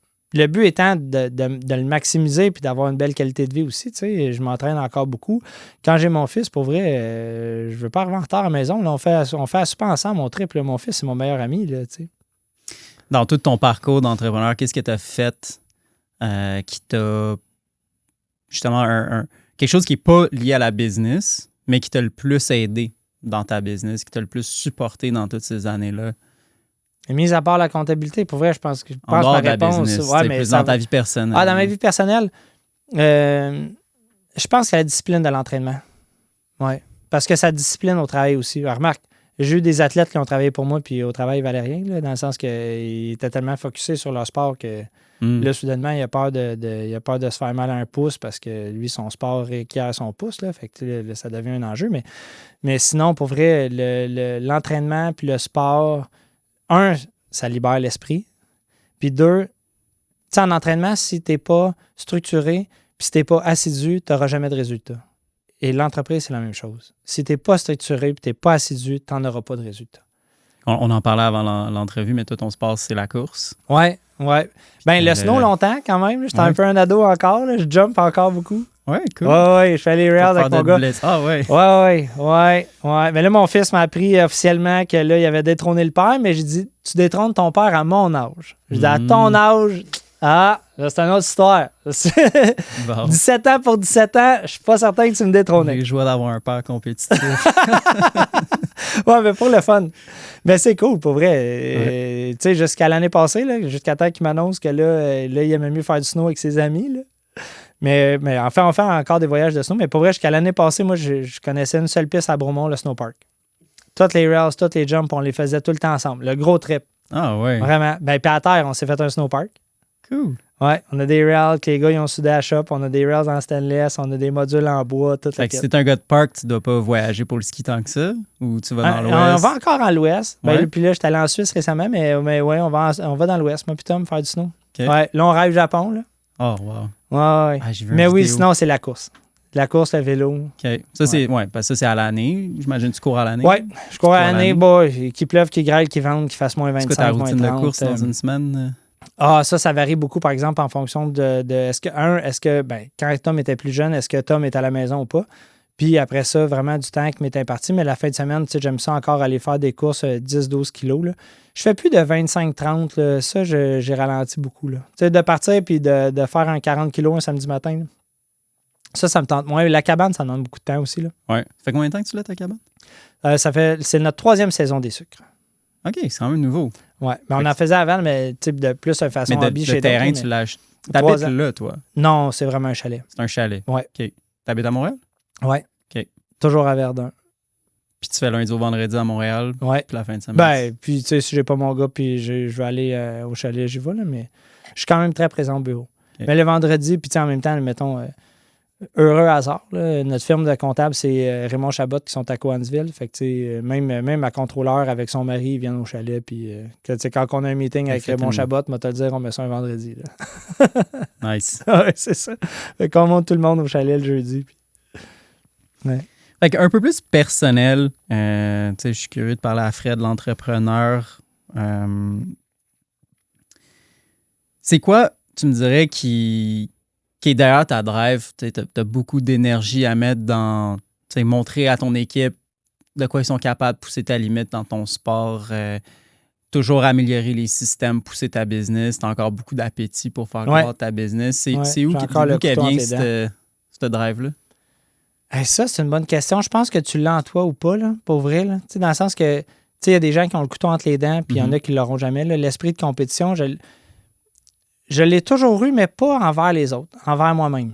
J'ai toujours je suis très exigeant envers moi-même. Par défaut, indirectement, ça va transpirer chez les gens autour. Fait que, tu sais, veux pas, mes proches collaborateurs, ils finissent par me dire que ça l'a déteint sur eux, puis qu'à un moment donné, on fait comme, tu sais, moi aussi, je veux m'améliorer, puis ça les pousse à faire mieux. Ouais. Ouais, exact. Exact. Fait que, tu sais, mais c'est pas parce que je l'exige, c'est vraiment quelque chose qu'ils vont à un moment donné développer d'eux-mêmes. Mais je suis en compétition avec moi-même. Je veux tout le temps faire mieux, je veux m'améliorer. Sans. Tu sais, il y a eu des années, justement, pour les années de course, là, pour vrai. À un moment donné, je trouvais que j'avais assez développé puis que je pouvais prendre une pause. Je pense que j'avais peut-être 5 millions de chiffre d'affaires, quelque chose comme ça. Puis là, j'ai fait, ben, le modèle marche, ça va bien. Puis là, j'avais le goût de connaître autre chose. Fait que, tu sais, j'ai vraiment. Là, je faisais au moins 20-25 événements de course par année, Canada-États-Unis. Ouh, sur 2 semaines, J'étais ça. tout le temps parti, absolument. Ouais. Ouais, fait que, tu sais, Ta business était bien organisée autour de ça. Tu avais marchait. des chefs d'équipe. Ouais. Ça marchait bien. Tu fais t'absenter. Fait que, tu sais, moi, pour vrai, à 3 heures, tous les jours, à 3 heures, j'avais fini ma journée, puis j'allais courir ou je faisais du vélo. Fait que toi, c'est Tout après le le temps. travail que tu cours? Ouais, là, c'est comme un hybride. Ouais, ça là. dépend quand tu as des enfants. Là, En toi fait, qui décides. j'ai comme une espèce d'immense chien, là, qui est comme une espèce d'hybride entre une vache et un cheval. Là. Fait que, tu sais, veux pas, faut que je le sorte le matin, il faut que je le sorte le soir. Fait que je vais courir beaucoup le matin maintenant, là, en noirceur à Verdun. Là. Quand tu vois un gros chien t'acheter qui ressemble à une vache, c'est nous. OK. Ah, il est immense. Ah ouais, c'est quoi la race? C'est une espèce de mélange de matin des Pyrénées, là, qui est comme un peu un Pyrénées, mais... Pyrénées, c'est des gros chiens de montagne. Oui, exact. Ben oui, c'était ça l'idée. Pour vrai, on l'avait vu... Chien de garde. Oui, c'est un chien de troupeau. On l'avait vu sur le site de la SPCA de Sherbrooke. Tu sais, là, je les ai appelés. Je dis, écoutez, j'ai J'aimerais pas le savoir temps. ça pour Ben, chez en nous fait, à Verdun. J'ai dit, tu sais, nous autres, on a 46 acres, là. Fait que, tu sais, je Ça pense a que dû ça aider. peut convenir, pis tout. Mais je dis, tu sais, je dis, faire le processus d'aller attendre 3-4 heures, voir si vous pouvez nous le laisser rencontrer ou pas, là, parce que, tu sais, souvent, les SPCA, c'est ça. Tu sais, je dis, pour vrai, je pense que c'est un bon match, autant pour vous que pour nous, là. Tu sais, c'est comme le plus gros chien qu'il y avait, puis il n'y avait personne qui voulait le prendre parce qu'il était énorme. Je dis, pour moi, au bureau, c'est la mascotte. Là. Il est doux comme un agneau, là, excepté qu'il y a du poil partout. Là, mais sinon, pour vrai, nous autres, à l'érablière, c'est le partenaire le plus le fun à avoir. Là. Lui, il passe la journée entière avec nous autres dans la montagne. Là. Il redescend pas, là, il veut pas. Ça n'a pas froid en hiver. Puis... Ouais, mais là, moins 30, oui, quand même. Moins 30? Ouais, là, 30, ça, c'est abusif, mais oui, effectivement, en hiver, pour vrai, à moins 15. T'as pas besoin de l'habiller. Il veut pas rentrer, là. Ouais. Non. Ça prend ça. Ouais. Fait que c'est... Qui t'offre l'hiver, là. Exact. Tu peux jouer dehors avec eux, puis il n'y a pas froid, là. Non, exact. Puis il fait froid ici. Puis est-ce que tu dirais que tu n'es jamais satisfait ou tu réussis quand même à être satisfait dans toute cette drive-là? C'est quoi ton threshold? On dirait que je fonctionne par palier. Okay. On dit souvent ça, là, qu'une entreprise, c'est comme ça a un peu des paliers comme un escalier. Là. On dirait que, premièrement, le palier est nécessaire. Parce que tu ne peux pas être tout le temps en croissance. À un moment donné, il faut que tu restructures le modèle, il faut que tu le peaufines, il faut que tu améliores la rentabilité. C'est difficile de croître et autant les ventes que le profit. Tu sais, que les deux courbes se suivent parce qu'à un moment donné, tu as de l'éducation à faire, tu as de la formation à faire. De l'optimisation. De l'optimisation, exact, c'est sûr. Tu as des procédures à revoir. Puis, tu sais, ce qui était vrai à 20 employés n'est pas nécessairement à 25, même si c'est juste 5 de plus. Puis, ce qui était vrai à 50, puis c'est plus vrai à 80 pantoute. Tu sais, fait que tu as tout le temps quelque chose à réévaluer. Fait que de prendre des pauses, c'est sain pour vraiment t'assurer que ton modèle est efficace, pour pas que tu te fasses dépasser par ta propre business non plus, pour la maîtriser et être capable de la contrôler. Vendre à perte, tout le monde est capable. Tu sais, je pourrais remplir un carnet de commandes de 100 millions si je veux, mais je vais peut-être en manger 10 pour arriver à livrer tout ça. Là. Fait que, tu sais, l'idée, c'est vraiment, je pense que c'est beaucoup ça que j'ai fait. Pousser, monter une marche, la stabiliser, la comprendre mieux, m'assurer que le modèle est viable. Parfait, on monte l'autre. Fait que je l'ai toujours un peu fait par palier. Fait que, un peu comme un éternel insatisfait d'un sens, parce que j'aime ça continuer de grandir. Là. Ma contrôleur te dirait que mes pauses, ils durent 3 semaines, là, mais j'aime à penser que je suis un peu plus réfléchi que ça. Mais ouais, fait que non, je pense que c'est vraiment à ça, la drive de continuer tout le temps, de pousser la machine. Ouais, puis c'est passer au prochain niveau, apprendre à avoir des nouveaux problèmes. Ouais. Tu sais, comme là, dans le marché de Montréal, on est un des gros joueurs. Fait que, tu sais, je réfléchis tranquillement, à une acquisition dans quelque chose de complémentaire. Tu sais, je pense que la prochaine étape, ça va être plus une acquisition complémentaire à nous. Il y a beaucoup une espèce de mouvance vers le changement énergétique. Tu sais, on a passé de l'huile à chauffage au gaz naturel. Gaz naturel, on s'en va vers l'électrique. L'électrique vers la thermopompe. Fait que nous, en plomberie, des chauffe-eau thermopompes, c'est récent. Là, ça n'existait pas il y a 5 ans. Fait que, le côté REF commence à prendre une certaine ampleur. Dans la réfrigération, il y a beaucoup de gaz réfrigérants qui sont interdits en Europe, qui s'en viennent interdits ici. Fait que, un des réfrigérants qui est le plus... qui a potentiellement le plus de chances de survivre, imagine-toi, c'est du propane. Fait que ton air climatisé dans le mur va être au propane. C'est une bombe, là. Fait que, il y a tout un volet de changement énergétique qui est à comprendre. Fait que là, toutes les thermopompes qu'on est en train d'installer, va falloir toutes les transformer? Les réfrigérants ne seront plus bons d'ici 5 ans, probablement. Et certaines ne pourront pas, dans le sens que tant qu'elle fonctionne, elle fonctionne. Mais elle ne pourra pas être remplacée par la même. Exact. Puis ça ne veut pas dire que la tuyauterie va être de la bonne grosseur puis va être conforme au nouveau réfrigérant. Fait qu'il va y avoir beaucoup d'items qui vont être à discontinuer dans le temps. Fait que beaucoup de fabricants et beaucoup de pays européens. J'étais allé en Allemagne à l'automne pour essayer de mieux comprendre ce qu'eux faisaient. Et on revient beaucoup à la boucle d'eau, la bonne vieille boucle d'eau avec des calorifères à l'eau. Là, cette technologie-là revient, mais pour aussi climatiser. Fait que, je regarde beaucoup ça comme croissance parce que pour nous, ça veut dire carrément de doubler nos ventes.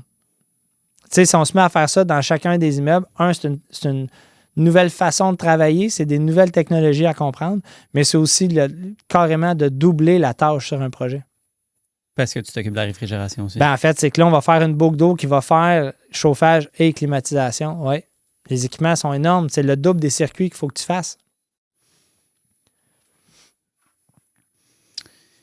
Je voulais te parler un peu des personnes autour de toi qui auraient pu être des inspirations. T'as-tu, dans ton parcours, des mentors? On en parlait aussi avant. Ou... J'en ai encore un, hein, pour vrai. Oui? Oui. J'en ai eu des très, très bons. M. Cokier, qui est un des proches collaborateurs de Sam Haberman de DEFCO, là, qui est quand même un des plus gros entrepreneurs privés au Canada. Je te dirais, Ron m'appelle quand même aux 3, 4, 5 mois, prendre des nouvelles, voir c'est quoi mes plans, s'assurer un peu que je suis comme dans la bonne ligne. Là. Ça, je trouve ça cute. Une fois de temps en temps, il vient au bureau prendre un café, puis il me fait part de ses idées. Il y a tout le temps un petit projet derrière la tête là, qui veut que j'embarque ou qui veut que je développe. Fait que ça, c'est cool. Puis, d'aussi loin que je me rappelle. Là. Mais dans le sens que j'avais 20 ans, j'allais chez eux. Comment tu trouvais les autres mentors que tu aurais eus, tu les as trouvés comment? Puis ça ressemblait à quoi une relation avec un mentor? Des fois, là, ton mentor, c'est pas que nécessairement quelqu'un avec qui tu vas t'asseoir puis qui va te conseiller. Je me rappelle le premier gros projet de condo que j'ai bêté là, puis que j'ai remporté. L'entrepreneur en système intérieur, Jean-François Perra. Jamais que dans une réunion, tu pouvais le pogner en défaut. Maîtrisait son projet, maîtrisait le contrat, comprenait sa main-d'œuvre, comprenait les enjeux, comprenait les chantiers au bout de ses doigts. À toutes les réunions, il me rentrait dedans là, comme pas possible. Fred, telle heure, telle date, te dit que tes équipes seraient dans telle unité, c'est pas vrai. T'es pas là, t'es pas à ton affaire. Ah mon Dieu, je l'ai pris dur.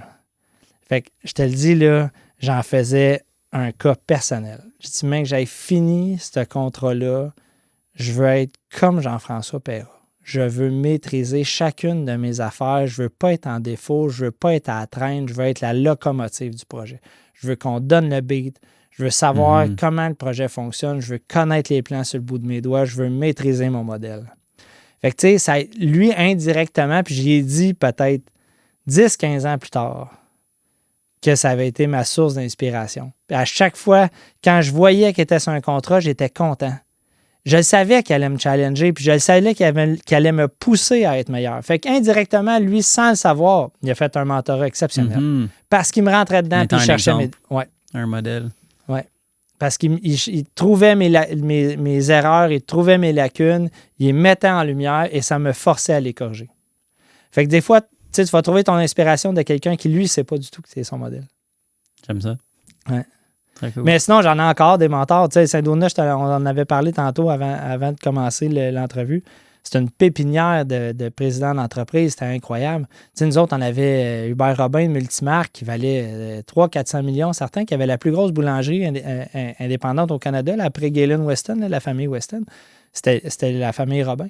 Mais tu sais, lui, il venait au bureau tous les vendredis, là, barrait à la porte du bureau, faisait le tour avec la Lexus, ouvrait le coffre de son char avec une caisse de 24, puis on prenait une petite bière avec le vendredi soir, puis il nous contait plein de trucs en affaires, comment il avait géré ses choses, comment il avait fait ses acquisitions, les bons moves, les mauvais moves qu'il avait fait. Nice. On avait accès à tous ces gens-là, c'était exceptionnel. Puis, comment est-ce que tu dirais que le succès que tu as eu en business t'a changé? J'espère qu'il ne m'a pas changé. Je sais que, tu sais, en toute franchise, tu sais, on a du fun, puis on s'amuse, tu sais, je connais ta famille depuis tellement longtemps. J'ai une réputation quand même d'être arrogant. Tu sais, dans le monde de la construction, je suis allergique à l'incompétence. Fait que, tu sais, je pense qu'en vieillissant, en comprenant mieux chaque petit détail, quand j'ai quelqu'un en avant de moi, là, je ressemble à Jean-François Perra. Quand j'ai quelqu'un en avant de moi qui ne maîtrise pas son projet, qui nous promet des échéanciers qui ne rentrent pas dedans, puis qui est toujours en dehors de ses bottines, là, c'est moi le Jean-François Perra de l'histoire, puis là, j'y rentre dedans. C'est pas vrai, j'ai mes notes, t'es pas à ta place, t'as pas fait telle tâche. Fait que c'est ça là-dessus, je me le fais dire. Fait que tu sais, je pense qu'avec les années, ça m'a changé parce que la construction, c'est un milieu... Tu disais que t'étais intransigeant aussi sur ce genre de choses-là. Exact. Mais c'est un milieu difficile, la construction. C'est encore un milieu qui joue du coude. Mm-hmm. Fait que tu sais, mais le succès comme tel, j'ose espérer que ça ne va pas changer. Sinon, tu sais, pour vrai, j'espère être une meilleure personne, dans le sens que, tu sais, je te disais tantôt, mon fils et mon meilleur ami, ça nous a amené à avoir une qualité de vie meilleure, à avoir une sécurité financière meilleure, à faire... Je disais, moi, j'ai emmené mon fils à 7 ans en Chine, en skate, là. On est allé skater le plus gros skatepark au monde à Shanghai, là. Tu Nice. sais, c'est cool, là. C'est cool. Il a dû trouver ça cool. Ouais, c'est malade, là. Ouais, tu sais, avec le petit blond aux yeux bleus dans le vieux Shanghai, à Pékin, on est allé voir la muraille de Chine, tu sais. On a surfé au Costa Rica, on a traversé le Portugal en moto, on a fait du surf en Espagne en van life. Tu sais, c'est ça, le succès, veut pas, ça apporte un certain confort, Voilà. qu'on le veuille ou non. Mon petit gars, il s'appelle Tom aussi, puis j'espère lui faire vivre ces mêmes Je te le souhaite, pour vrai. Moi, C'est exactement ce que j'envisionne pour lui. Le plus beau cadeau de ma vie, c'est mon fils. Définitivement. Parlons-en de ton fils. Il est entrepreneur lui aussi. Ouais. Et puis pour D'ailleurs, vrai. tu Oui, portes ben oui, fièrement represent le hoodie, le logo. les plancheux. Ouais. Je te dirais que ma garde-robe est pas mal rendue les plancheux. Ouais. Mais ouais, je suis vraiment fier de Tom.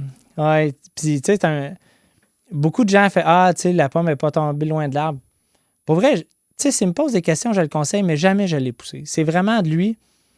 Tom, pendant la COVID, il avait 11 ans, puis tu sais, il disait à sa mère, tu sais, c'est vraiment. Ça, c'est beau, là. Ça l'a vraiment cimenté la relation mère-fils, là. Puis il était chez elle, puis il savait pas un peu comment occuper son temps. Puis il disait tout le temps qu'il voulait partir une compagnie dans le monde du skate. Ben, elle dit, tu sais, profite-en, oui, tout est arrêté, fait que fais-le. Fait qu'il a commencé son petit brand avec ça. C'est pour vrai, c'est un de ses premiers logos, un de ses premiers chandails qu'il a fait. Puis après ça, il a continué. Fait que aujourd'hui, oui, il a le volet vêtements, mais il est promoteur, il organise des compétitions de snow, de skate. Il a aidé vraiment aussi à faire la promotion du skatepark à Saint-Donat avec le maire. Il était derrière ça. C'est lui l'instigateur du projet, là, d'aller cogner à la porte. Monsieur le maire, je veux vous voir. Le skatepark. Y a-tu un nouveau skatepark à Saint-Donat? Oui. Puis c'est Tom qui a commencé à aller voir Avec le Joey? maire il y a 3-4 ans. Toc, toc, toc. Monsieur le maire, Thomas Ayotte, le skatepark, faut le changer. C'est trop drôle. Joey est sur le podcast la semaine prochaine. Ben tu vas voir, tu as un partial. On va avoir les deux tu vas côtés pouvoir faire de le follow-up. Ouais, C'est comment ça. ça s'est passé. Exact. Fait que là, dans le fond, son nouveau projet, maintenant, cet été, c'est Kanjo Skate à Saint-Donat. Encore là, il est allé voir Joey. OK. C'est organisé. Fait que là, Joey l'a mis en contact avec la fille qui organise les Kanjo. Parce que lui, il reste à garde partagée à Saint-Donat. Oui, exact. Sa mère, elle a un chalet à Saint-Donat. Mes parents sont là. Ouais. Fait que ses grands-parents des deux côtés sont à Saint-Donat. Ouais. Fait que les deux sont dans la même ligue de pickleball. Alors, Saint-Donat, mais que tu parles à Joey, je te le dis, le pickleball, c'est un enjeu. C'est un enjeu électoral. Il n'y a pas de terrain? C'est pas ça, mais c'est pas vrai. On dit tellement à la mode, mais à chaque fois que je vais à Saint-Donat, le monde me parle juste de pickleball. Même à Sutton. Pour vrai, à Sutton, les élections, le maire qui promettait le plus de terrain de pickleball a gagné. Quand c'est un enjeu électoral, pour vrai, c'est quelque chose. Wow. Ouais, on n'est pas dans le bon business, moi, pour toi. Non, c'est ça. Non, il aurait fallu créer ça. Une vague, là. Ouais, même Tom, il aurait dû faire une ligne de vêtements pickleballer. Les pickleballers. Je pense qu'il n'y a pas le profil d'âge, par Non, exact. Ouais. Ça, c'est cool. Puis, qu'est-ce que tu enseignes à ton fils, mais profitons-en, qu'est-ce que tu enseignerais à la relève aussi? Tu dis que tu encourages des jeunes entrepreneurs. C'est quoi que tu essaies de transmettre de ton parcours le plus? Ben, en fait, un des drôles de, pas conseils, mais constats que je m'étais fait donner. Puis, tu sais, Tom, il est en début dans son entreprise. Tu sais, les premières années, tu fais pas d'argent, puis c'est difficile. Tu sais, c'est beaucoup de travail pour peu de résultats, là.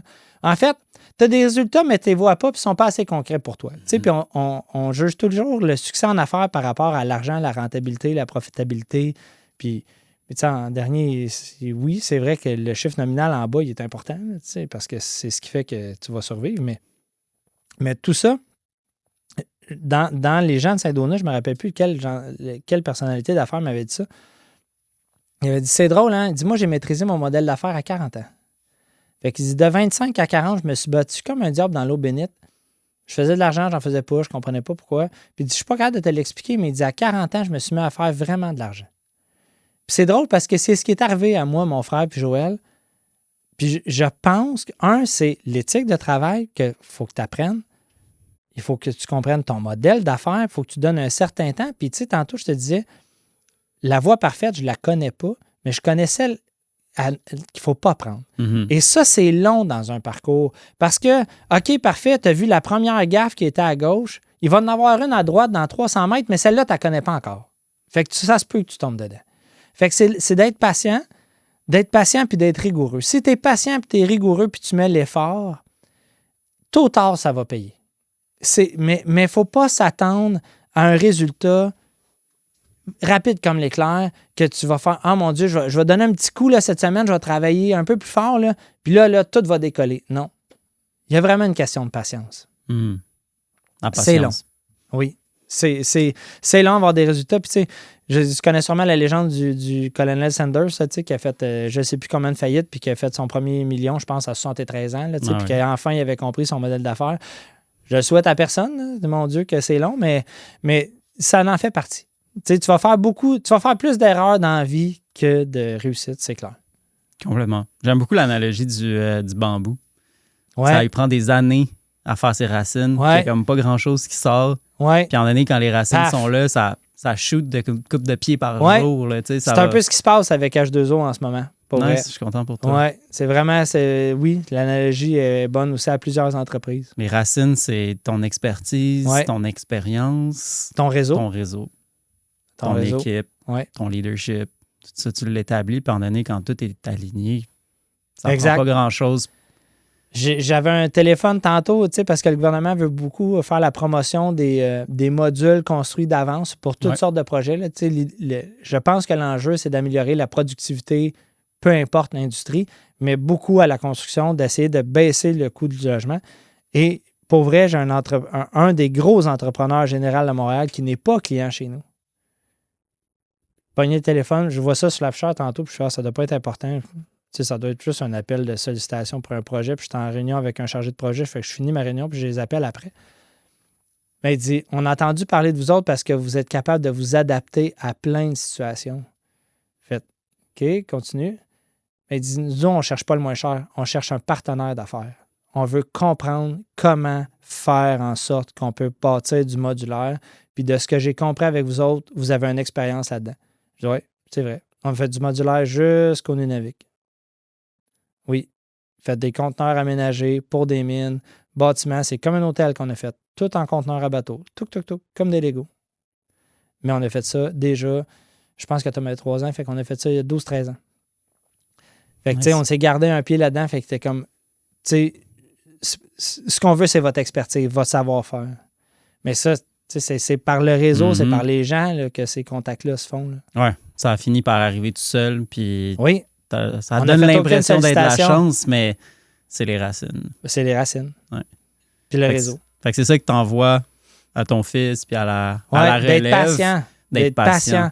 De continuer de travailler fort, puis d'être patient que les résultats vont s'en venir.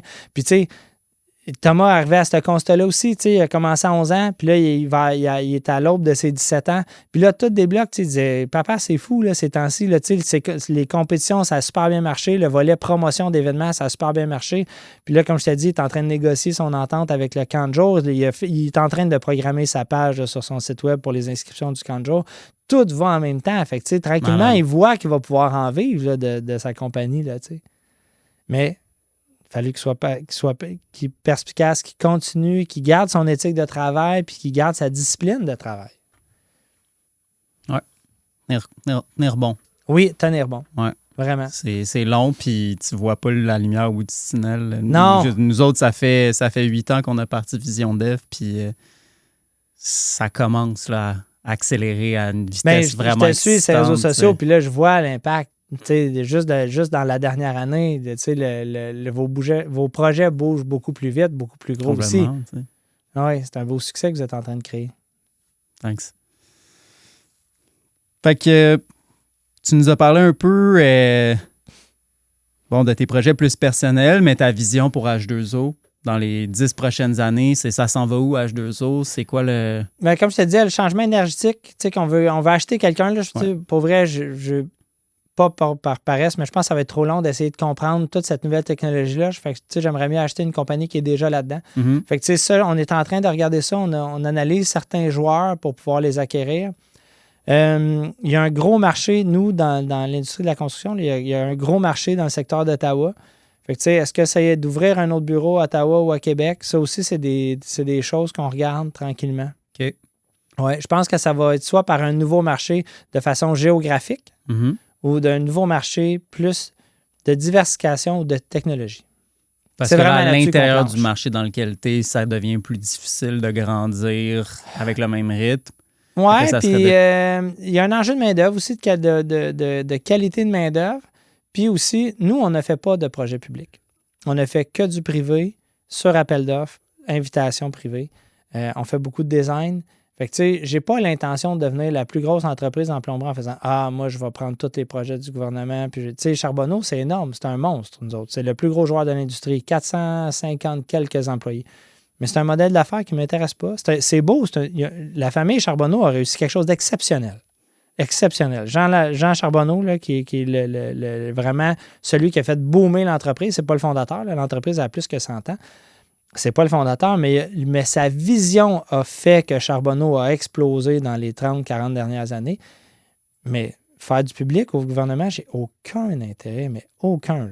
Là. Essayer de faire à croire qu'une vis vaut 5000 $ quand elle vaut 5 sous, là, c'est pas ma business. C'est pas ça que je fais. Belle vision du... Mais c'est ça qu'il faut public. faire pour les projets publics. Il faut que tu rentres le moins cher possible, puis après ça, que tu prennes tous les extras de la terre. C'est pas le fun. Nous, c'est un partenariat qu'on crée. Moi, je veux être une solution pour mon client. Je veux pas être le problème. Je veux que mon client me rappelle, grâce à toi, on a livré, grâce à toi, on a trouvé nos budgets. Tu sais. Mais quand le donneur d'ouvrage n'est pas qualifié pour donner de l'ouvrage, ça devient tannant de travailler avec. Tu sais. Oui. Mais c'est un modèle d'affaires qui fonctionne. Il y a beaucoup d'entreprises publiques. Pomerleau, c'est le plus gros entrepreneur public au Canada, probablement. Tant mieux pour eux, mais c'est beaucoup de ça. Game. Exact. C'est pas une game que j'aime. Fait que toi, ça serait d'aller vers les côtés. Ouais. Changer acheter d'autres entreprises puis de prendre des nouvelles branches. Oui, exactement. Puis là, il y a la diffusion service qu'on a commencé aussi. Fait que, ça d'accès, ça aussi, c'est un pan d'économie qui se maintient dans le temps, le service. Qu'est-ce que c'est ça, le service? Le service, tout le remplacement d'équipement. Dans le groupe H2O, d'où je viens, on l'avait. Construction. Okay, mais moi, plomberie H2O, c'était le volet construction. Alors que là, je repars un département de service. En fait, on a fait une nouvelle compagnie qui s'appelle Option Plomberie qui commence maintenant. Ça, c'est un jeune que tu as encouragé? Oui, c'est un jeune qui voulait se partir dans le service. Ça faisait quelques fois que ses contremaîtres me disaient « Paul Arthur, il veut partir dans le service, c'est quelque chose qui l'intéresse. » Ah ouais. C'est un gars de l'interne. Oui, viens t'asseoir au bureau. On a toute la structure, on va t'encadrer, on va te structurer, puis on va te partir. Une belle œuvre, ça. Oui. Cool. Oui, puis tu sais, dans le fond, on a déjà le bassin de clients, c'est juste de mieux les servir.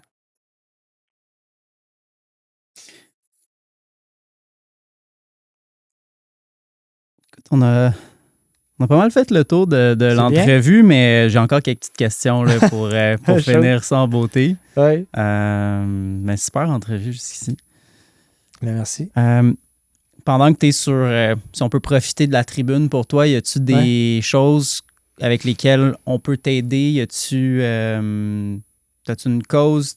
T'es-tu à la recherche d'employés? C'est sûr qu'on recrute tout le temps, parce que là, pour vrai, il faut probablement... Le département de construction, là, on est en période de recrutement. On va aller chercher probablement encore 1 ou 2 contremaîtres. Je te dirais une quinzaine facilement de tuateurs. Là, on est en processus d'embauche au département de comptabilité. Là, l'annonce, ça fermait, je pense, dans 2-3 jours. Les derniers candidats, on les rentre vendredi. Mais tu sais, en fait, si la personne est dans l'industrie de la plomberie, elle peut appliquer chez nous. C'est sûr qu'on est capable de faire de la place. On grossit de toute façon, les épisodes, ils ne vont pas sortir si bientôt que ça. Fait que plus, en général, vous embauchez, vous êtes en pleine croissance. Exact. Vous l'avez bien dit. Donc, exactement. Allez cogner à votre porte. Oui, pour vrai. En même temps, pour vrai, le frein de la carrière chez nous, c'est la personne qui le décide. Mm-hmm. Tu sais, le vice-président en construction, Martin, il est rentré comme tuateur là, en 2019. C'est cool, ça. Oui, il a gravi chef d'équipe. Pour vrai, c'est une des meilleures têtes pour comprendre un chantier dans l'industrie. C'est vraiment un gars technique extrêmement fort. Mais il a gravi chaque marche. Il l'a mérité 100%. Y a-tu des lectures, podcasts, émissions, quelconque contenu qui t'a marqué récemment ou dans ta vie que tu suggérerais aux auditeurs? Écoute, premièrement, la plupart des publications de Harvard Business Review, là, pour vrai, tu as tout le temps des articles vraiment intéressants dans plusieurs choses, mais il y a un livre, tu sais, on est tous occupés comme hommes d'affaires, puis tu sais, il y a beaucoup de gens qui courent après leur queue, puis qui trouveront pas le temps de lire ou qui vont faire « Ah, c'est trop long », peu importe. Il y a un livre, c'est les Fortune 500, le SP 500, là, c'est un truc par page. C'est toutes des one-pager ou presque. C'est un livre en anglais, malheureusement, là, mais peut-être qu'ils l'ont traduit, mais c'est How to be a Great Boss. Puis ça m'avait été un livre qui m'avait été conseillé parce que justement, c'est dans des années où, je voyageais beaucoup pour mes courses, tout ça. Fait que tu sais, de trouver le temps de lire, puis de t'entraîner, puis d'apprendre des nouvelles choses, c'était comme plus ou moins un bon timing dans ma vie à ce moment-là. Puis j'ai tombé sur ce livre-là, How to be a Great Boss. Puis un des trucs, pour vrai, qui m'a marqué, c'est un président d'une entreprise américaine. Je ne me rappelle plus son nom, mais c'était « Don't shoot from the hips, shoot from the lips ». Et quand tu y penses, dans toutes les westerns, on dégaine à la taille. Mhm. Parfait. Les chances d'attraper ta cible sont extrêmement minces. Si tu montes le gun puis que tu prends le temps de viser, en voulant dire « Arrête de parler à travers ton chapeau, prends le temps de respirer, pense à ton propos. Comme ça, ce que tu vas transmettre comme message va être beaucoup plus clair et risque bien mieux d'atteindre la cible. » Fait que quand quelqu'un, dans un argument en affaires, quand quelqu'un t'attaque, qu'est-ce qui te presse de répondre vite de même? Prends ton temps. Premièrement, c'est bien plus impressionnant quelqu'un qui réfléchit 2 minutes, qui prend le temps de parler, puis qui va avoir un discours posé, puis d'avoir un argument massu qui va clore le débat, que de répondre trop vite à travers ton chapeau avec un argument qui vaut rien. OK.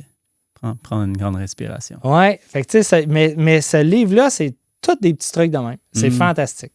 J'aime ça. Ouais. Merci. Ça fait plaisir. Je t'en ai parlé un peu au début. J'aime ça inviter mes invités à nominer, c'est beaucoup de fois le mot invité, un potentiel invité sur le podcast. Un potentiel invité.